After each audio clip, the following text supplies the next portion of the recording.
سورہ حمیم سجدہ آیت نمبر 26 اتلسم رکو سلیدشتم سپارہ صفحہ نمبر 56 أعوذ بالله من الشيطان الرجيم بسم الله الرحمن الرحيم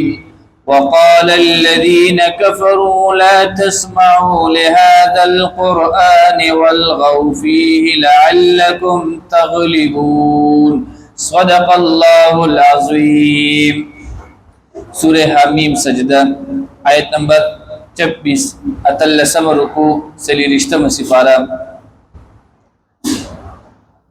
پدې اتلسم رکوع کې دوا ډلې ذکر کیږي. یو هغه ډله ده چې کله پیغمبر خدا قرآن به ویلو نو دوی به پکې شور کولو، دا د کافرانو ډله ده. او دویم هغه ډله ده چې قرآن مجید یې ویلو او بیا الله سره دا معاهده کړې ده چې ربنا الله، زمونږ رب څوک دی یا الله، ثم استقاموا او بیا په دغه خبره باندې چې کوم دی قائم پاتې شول، کلک ولاړ شول، نو الله رب العزت د دې دواړو ډلو چې کوم دی نتیجه انجام او انعام خي. نو پیرنې جماعت چې کوم دی د کافرانو دی. نبی علیہ الصلوۃ والسلام چې کله د قرآن مجید تبلیغ شروع کړو او د قرآن مجید تلاوت به کولو، هغه د پیغمبر خدا आवाज کې به تاثیر خلکو په ایمان وروړلو. نو دې کافرانو په خپل مینس کې میټینګ وکړو، ویل دا څه چلې ودا قرآن چې کوم دی د دې د وجه خلک په اسلام کې داخليږي، لہذا د قرآن مجید په محفل کې رکاوټ اچول پکار دي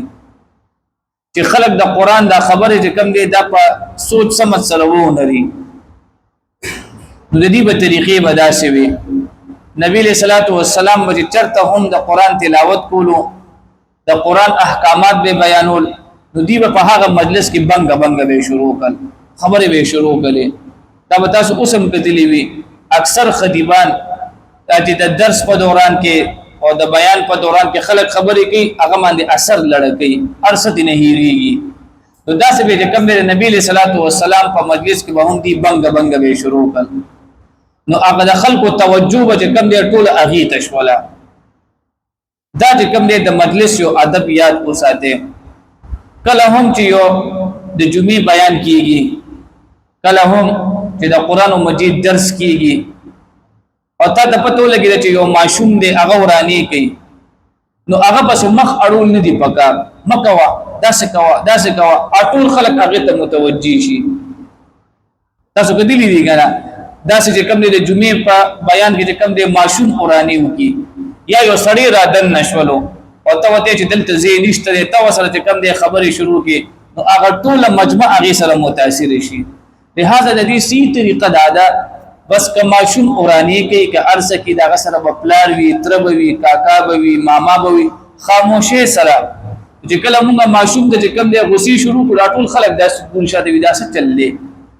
دا امام خبره دینه پځې پاتې وی دا سټل دی.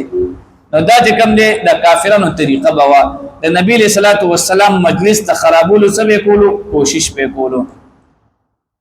یو طریقه د دې دا و چې د قرآن مجلس دې کې به رکاوټ اچولو. دویمه طریقه د دې دا و چې دې د خپل مشرانو ډیوټیانې لګولې وي، د ابو جهل، د ابو لهب، نور چې کوم دا غټ مشرانو. نبی علیہ الصلوۃ والسلام طریقه وداوت د حج په موقع کې به تبلیغ کولو،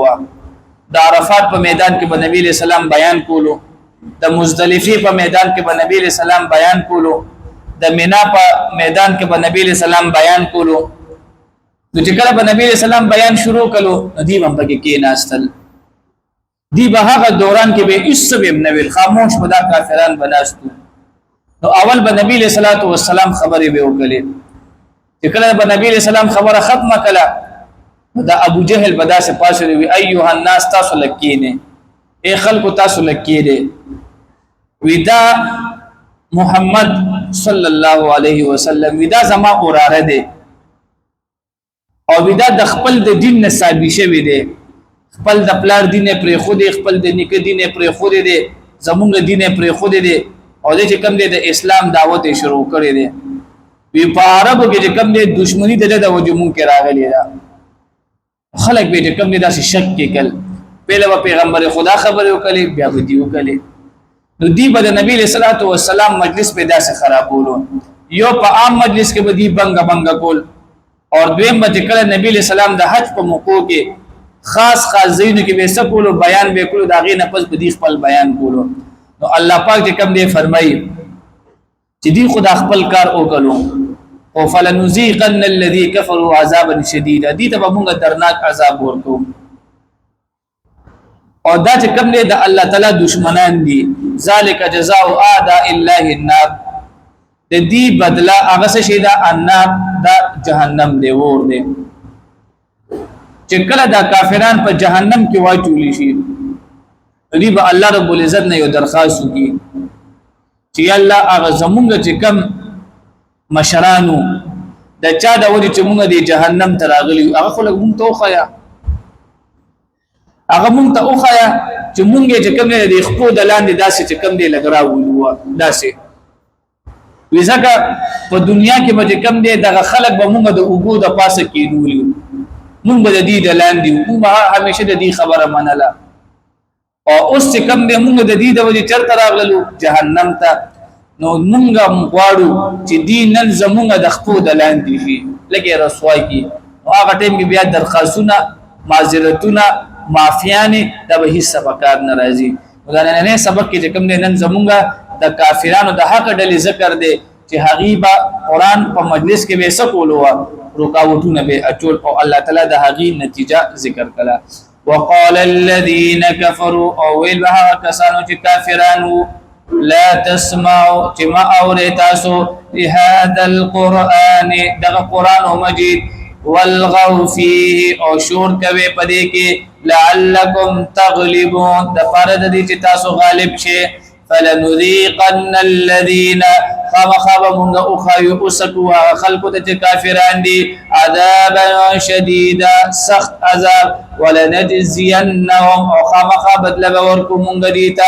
اسوا الذي دهغ كارونو دبدو كارونو كانوا يعملون تديبك ولو ذلك هم دا جزاء اعداء الله دا د الله تعالی د دشمنانو سزا ده النار تغور ده لهم فيها دار الخلد او د دوی د پاره پدې کې دی کور د همیشه اوسېدلو جزاء بما ودا بدل د هغه كانوا بآياتنا چې دی بزمون په آیاتونو نه یجحدون انکار کولو وقال الذين كفروا او دا کافران بوای ربنا ایزمون غربا ارنا منتقو خیا الذين هغه خلقت اضلنا چې مونږه گمراه کړیو من الجن لپریانونا والانس او د انسانانونا نجعلهما چې مونږه اومغو هغه دواړه تحت اقدامنا د خپل قدمونو دلاندې چې مونږه د خپل دلاندې د قدمونو لکومغو ليكون د پاره د دې چې شي دوی من الاسفل لډې روخته خلقنا واخر دعوانا الحمد لله